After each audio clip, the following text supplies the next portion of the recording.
I'm already telling her what to do. We decided to call this meeting Neighbor to Neighbor, living the drill. We are neighbors, whether I live up in northeastern Pennsylvania and you guys live down here in the southern part of Pennsylvania. What happens up in northeastern Pennsylvania will definitely affect you guys.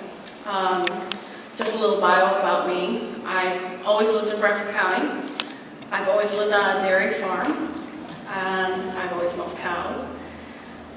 Just started speaking in front of people probably about 2 years ago. My knees started to stop shaking lately, so hopefully we get through this okay. And I'm going to let Carolyn tell you about her, and then we're going to start. Carolyn Knapp. I am a New York City transplant up in northeastern Pennsylvania. I have been living there for approximately 25 years. I have an organic dairy farm, a small operation, intensively grazed, and we're a seasonal dairy, so that's where I am. And I always find that it's important to start off with the introduction because as we started doing these presentations, people felt that they had to label us. We find that we are being labeled anti-gas, or some of us are being labeled pro-gas. And Carol and I kind of joke about it and find it a little bit funny because really we don't label ourselves at all.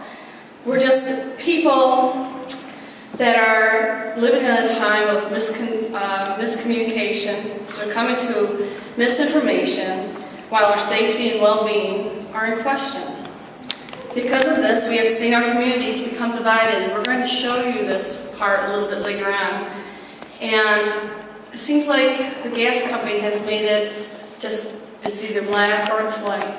And no one has really taken the time to explore the gray areas, and that's what we want to do today, is explore the gray areas with you guys.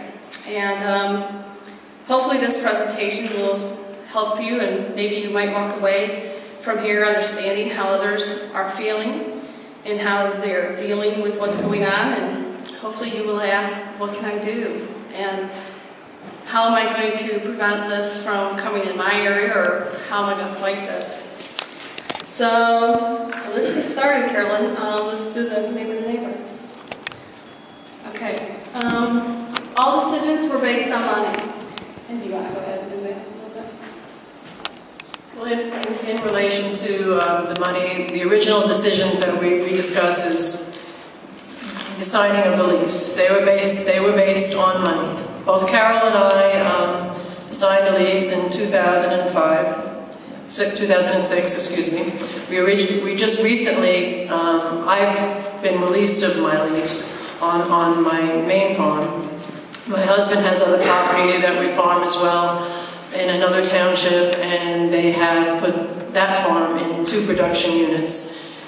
So the money is what motivates everybody to do everything up there. It has been the driving force to get people to agree to do almost anything. And it's not that we begrudge anybody from doing it, because we did the very same thing. It's the way in which they do it that we have problems with. We also understand that once you get sign-off for the bonus, you have to realize that I would guess between 80 to 90% of Bradford County has signed on for about $5 an acre. It's not that $6,700 or $80,000. Carolyn and I have signed for $85 an acre. Okay. Some people in the gas industry said that we're mad because we only signed for $85, but we realize that's what it is. It's $85, and that's fine. People are signing for pipeline and compressor stations and impoundment ponds. I was offered what was $150,000. It was $75,000 for the first 5 years and another $75,000. There was a glitch. I said that I would like to test the water that goes into the impoundment pond quarterly, and they backed right off. And it's funny, you know, our state representative said that, look, you have to have a lawyer to help negotiate these things, and one of the lawyers said the best you can do is $35,000, and I got $75,000. The big thing is you have to understand the value of what you own. I don't care if you own 2 acres or if you own 1,000 acres. What is the value to you? And you have to understand what you want to do with that property. So then the next thing we see is people are generating money from the sale of the remaining mineral interest, which is, we'll get these letters, and what they want to do is buy the 12.5%. I can talk about my most recent letter was from Scout Petroleum, and they're based in Texas. And I've had long conversations with him, and just because I like to pick their brains and see what they have to say. But his latest offer to me on my property over in North Rome, which is in 2 production units, see, they very much are in communication with the gas industry. So they know exactly which pieces of land are going to go into production. They probably also have access to production records. So they called me and they said, we'll give you $4,000 per acre for your 12.5% royalty. So in other words, they want to buy my last piece of my royalty interest for $4,000 an acre because they know it's going to go into production, and as we speak, they're putting in pipeline there. And if she sold it, if any landowner sold that mineral interest, what you don't understand is the landowner doesn't receive royalties. And also in the state of Pennsylvania, if you do not own the subsurface, whoever owns the subsurface gets to negotiate the surface rights. Okay? So that's what you're giving up. So what's that really worth? Okay, next slide. The next slide is going to be about water change.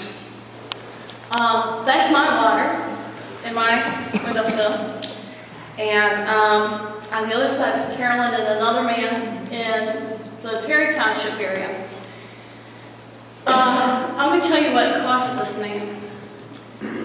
This man, his first water well went bad, and then they drilled him a second well.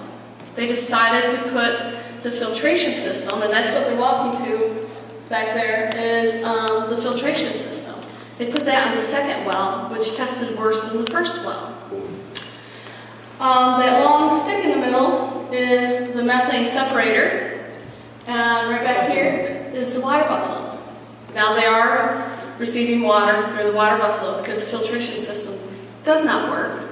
It does not filter all of the chemicals that are coming through that water. When Chesapeake decided not to provide them water, they stopped paying for the water.